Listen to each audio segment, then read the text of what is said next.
সুপায়নকে হাতে নাতে ধরে উচিত শিক্ষা দিল আদি আর আনন্দী। হ্যাঁ বন্ধুরা, এমনটাই দেখা যাবে। তাই সম্পূর্ণ জানতে ভিডিওটিতে লাইক দিয়ে চ্যানেলটি সাবস্ক্রাইব করে দেখতে থাকুন। গল্পের শুরুতেই দেখা যাবে রুষাকে আলট্রাসাউন্ড করাতে নিয়ে যায় আনন্দী। তখনই সবার সামনে ডক্টর রুষার টেস্ট করতে থাকে আর বলতে থাকে, আনন্দী, যা হচ্ছে তোমাদের সবার সামনেই হচ্ছে, আর তুমি তো সবকিছু বোঝোই, তাই না? তুমি তো একজন নার্স। তখনই আনন্দী বলতে থাকে, হ্যাঁ ম্যাডাম, আপনি তো বুঝতে পারছেন এই বাড়ির অবস্থা।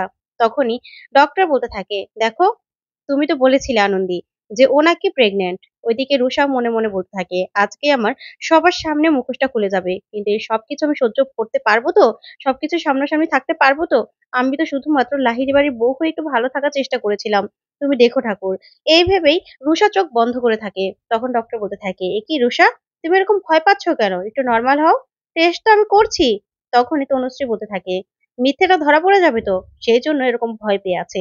ভয় পাওয়ার নিশ্চয়ই কারণ আছে। তখন এই কথা শুনে রুষা আরো অবাক হয়ে যায়। ওইদিকে ডক্টর আনন্দীকে বলতে থাকে, দেখো আনন্দী, তুমি যা ভেবেছিলে সেটাই সত্যি।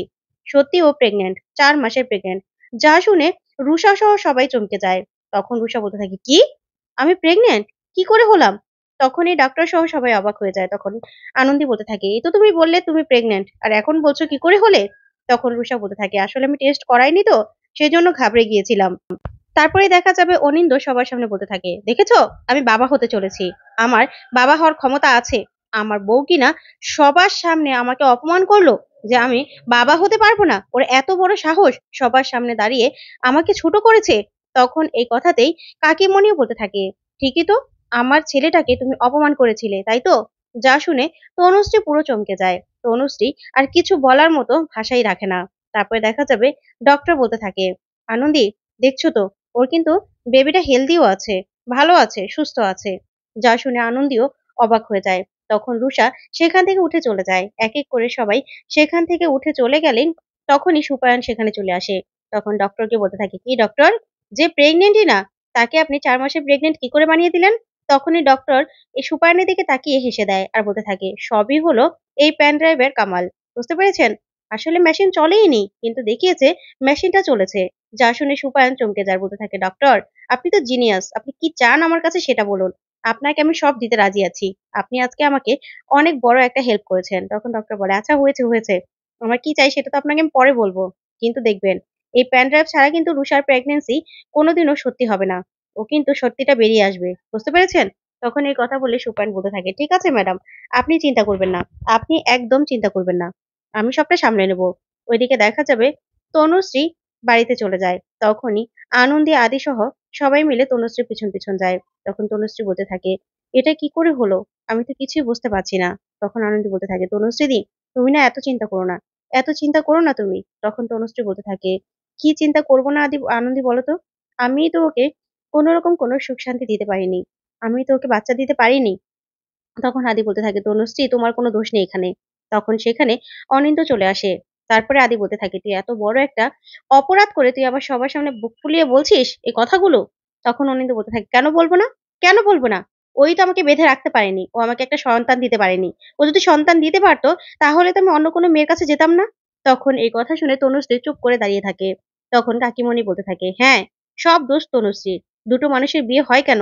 সংসার সংসার করার জন্য, সংসারটা বড় করার জন্য। কিন্তু ও কি পেরেছে? আমার ছেলেটাকে কখনো বাচ্চাই দিতে পারেনি। তাহলে আমার ছেলেটাকে যদি ও বাচ্চা দিতে পারতো, তাহলে কি আমার ছেলেটা অন্য কোথাও যেত? সব দোষ ওর, সব দোষ। তখন তনুশ্রী বলতে থাকে, হ্যাঁ, সব দোষ আমার, আমার সব দোষ। আমি সব সময় চুপ করেছিলাম। সব দোষ আমার। তখন অনিন্দ বলতে থাকে, হ্যাঁ, আমার বাচ্চাকে আমি স্বীকৃতি দেব, আমি। তখন আনন্দ বলতে থাকে, আপনি কি বলছেন এগুলো? ওই বাচ্চাটার কি হবে? ওই মেয়েটার কি হবে? আর তনুশ্রীদিরই কি হবে? আপনি একবার ভেবে দেখেছেন? আপনি এসব কথাগুলো বলছেন? একদম না। কেউ কোনো কথা বলবেন না। তখন কাকিমণি বলতে থাকে, বাচ্চাটার কি হবে মানে? বাচ্চাটা এই লাহিড়ী বাড়ির সন্তান। তাই এই লাহিড়ী বাড়িতে বাচ্চাটা আসবে, বড় হবে। আমার নাতিকে আমি তো ফেলে দিতে পারি না। আমার নাতির মুখ দেখবো আমি। যে করে হোক, আমার নাতির মুখ তো দেখবো। তাই আমি ওই রুষাকেই মেনে নেব।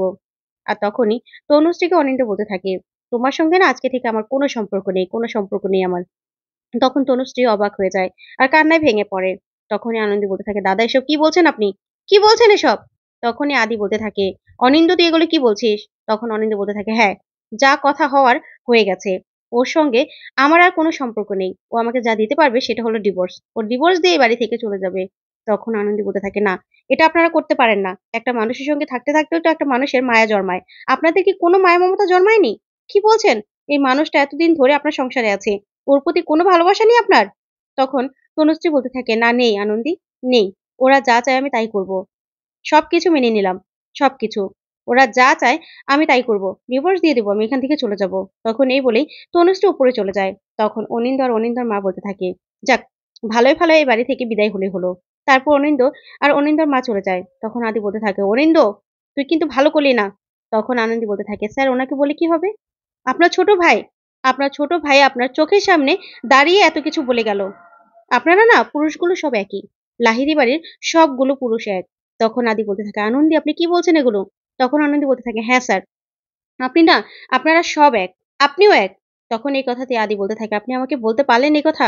তখন আনন্দী বলে, "হ্যাঁ। না হলে এতদিন ধরে নন্দিনী ম্যাডাম এই বাড়িতে ঢোকে কি করে? মায়ের কতটা কষ্ট হয় আপনি একবারও বুঝতে চেয়েছেন? বুঝতে পেরেছেন আপনি?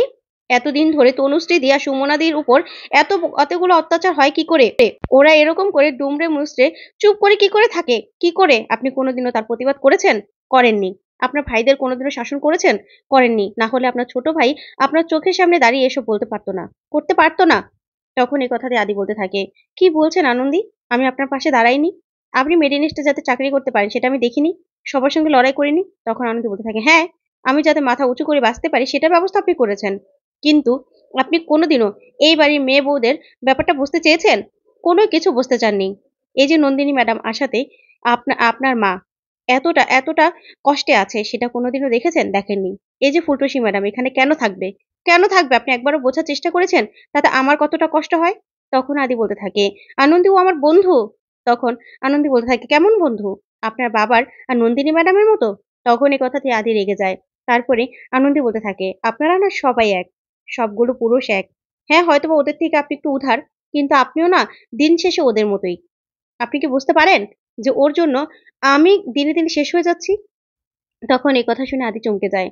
তারপরে আনন্দী সেখান থেকে চলে যায় তনুশ্রীর কাছে। কিন্তু গিয়ে দেখতে পায় তনুশ্রী নিজের হাত কেটে পড়ে আছে মেঝেতে। আর সারা গায়ে রক্ত লেগে আছে। তখনই আনন্দী চিৎকার করে ওঠে, "স্যার" বলে।